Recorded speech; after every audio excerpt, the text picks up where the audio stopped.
এই হলো বাঙালি গুদারাঘাট, নদীর ওই পার আর এই পার।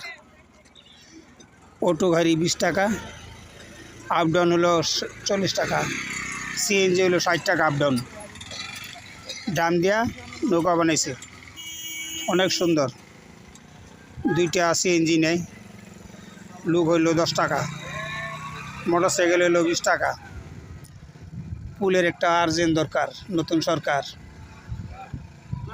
তারেক রহমান আমাদের দেশের সম্পদ, তার নজরে ভিডিওটা সবাইকে শেয়ার করে সুযোগ করে দিন। এটা হলো মোহনগঞ্জ দিয়া শেষরাখালির একটি রাস্তা, কাঁচা রাস্তা। এখানে এলাকা উন্নত হয় নাই, কোনো উন্নত হয় নাই। ভিডিওটা বেশি বেশি শেয়ার করে দিন। সবাইকে অসংখ্য ধন্যবাদ সাথে যুক্ত থাকার জন্য।